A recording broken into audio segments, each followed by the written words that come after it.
Hi, I'm Sarah from Good Housekeeping. And I'm Lindsay from Good Housekeeping. And today we are going to be making our ultimate birthday cake. We're going to start whisking the eggs with the sugar. I'll do the hot part, which is all of that delicious butter. Melt the butter with the milk, And just gently. Yeah, we don't want it super hot. So basically this is a little bit like a genoise sponge. It relies on the volume from the eggs. You got to do a lot of whisking. Yeah, which is similar with this cake, except we have a raising agent in. I'm just going to start whisking this, if I can actually turn this on. No. I'm actually trying to push it the wrong way. That's why it doesn't work. This takes 5 minutes. You're looking for this lovely kind of ribbon. I've melted this and heated it so it's just beginning to steam, but not boiling. Baking powder in with the flour, and then we are just going to sieve this over the top of there, and then we're going to whisk it in quite quickly. We don't want to be doing too much now because we don't want to be knocking all that air out, which is going to help give us the lovely structure that we're looking for. Now is not the time to boil the kettle for a cup of tea. Now it's not that time. Or have a small person asking you for a snack. I would also like to say you should be sifting your flour. I know you always read that step and you're like, oh, another thing, I can't be bothered. Do it, because it does make a difference. Whisk that until it is, oh God, nicely combined. Right, shall I pour and you whisk? Yep. We're doing this, pouring this gently. Slow and steady wins the race. Steady with I should have put this in a jug really, but there you go, a learning for next time. Oh, smells really buttery. And then just a final whisk to make sure everything is really well combined. Cake tins. Pre-lined, I did this earlier. 2 20cm tins. Loose bottom as well, because you want to be able to push it up at the end. And just grease the sides. You don't need to line the sides as well. Look at that pour. Make sure you're obviously getting the same amount in each cake tin. So into a 170 oven. 170, Oh, yeah. look, we're doing one each. Oh, so much fun. And that's it for 30 to 35 minutes. Now you can have a cup of tea. Now you can have a cup of tea. Okay, talk to me about the icing for this cake. So basically just butter and icing sugar, to which we add a little bit of milk and also some condensed milk. Oh, so it gives it that sweetness. Just want to work you.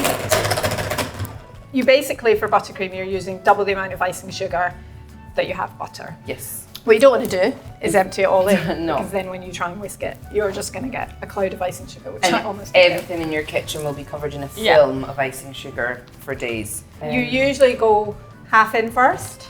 With cakes, I don't actually have a massive sweet tooth, and I don't love eating cakes, but I love making them, and I make them for the glory of people going, oh my God, who made this cake? It's of your amazing." Instagram post. Yeah, it's basically about how much praise I can get. In we go.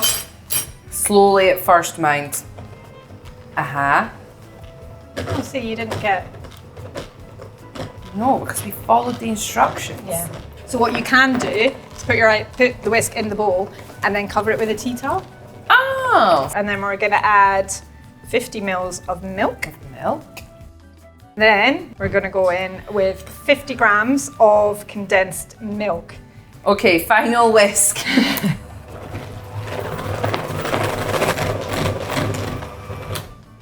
You could make this ahead, couldn't you? Yeah, you can make this, and that can keep in your fridge for a few days. One last tip. Offer to do the washing up, because then you get to do this. Cakes have cooled. We left them to cool completely in the tins. In the tin. And then just turn them out. Couple of things before you start icing.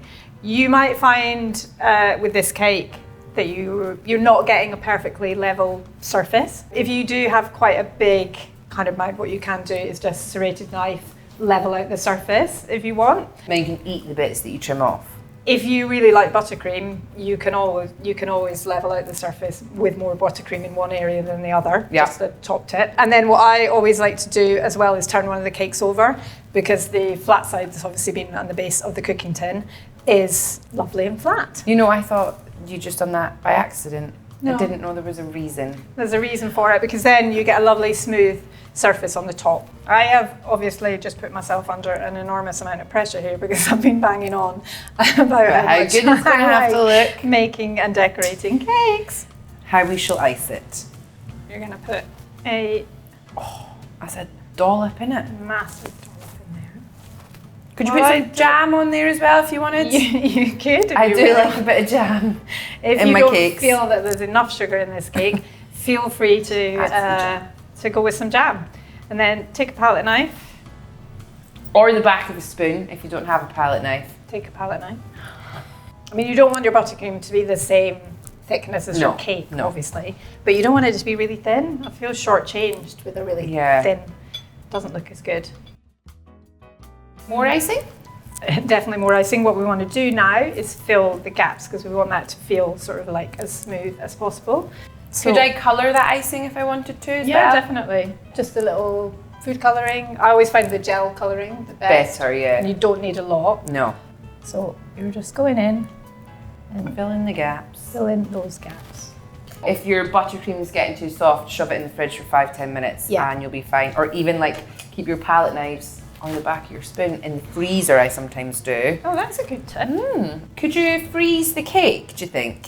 It's perfectly freezable. In essence, you've got a birthday party on the Saturday. Yep. You're making the cake the weekend before. Before, You're freezing it. yep. You're making the buttercream when you come home from work. Maybe the Friday with a glass of wine? Or even the Thursday. Yeah. And then on the day, all you've got to do is ice it, which is It's nice. Or let the kids ice it, like I do in my house. If you've got any left, like we say, let's keep in the fridge, decorate some cupcakes, yeah, it's good for cupcakes. eat it with a spoon. Looking good. We're Shall we just sprinkle? gonna finish it because you cannot have birthday cake without sprinkles. Birthday sprinkles. I mean, you can go crazy with this. You can, as Lindsay does, let her kids do this. You're being very polite there. Too polite? I think it needs to rain. This is why I Sprinkles. don't let other people touch my cake. Look how pretty that is.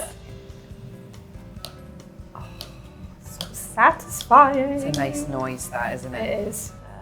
Oh, Yeah, look at that. perfectly angular. Very good slicing, I will say. That is a good looking slice of cake. Look at that. It's a good looking crumb.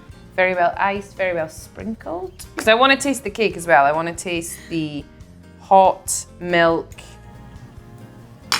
I can even just tell the texture is sort of like that sort of Madeira cake thing, which I love. It tastes so like good. you're 5 years old. You've just blown out all your candles. Like the crumb is perfection for me.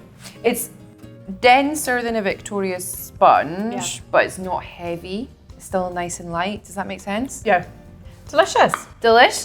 Well A done. success. We've nailed it. Now I'm going to have the piece of the icing. You can have that. All to myself. Rude.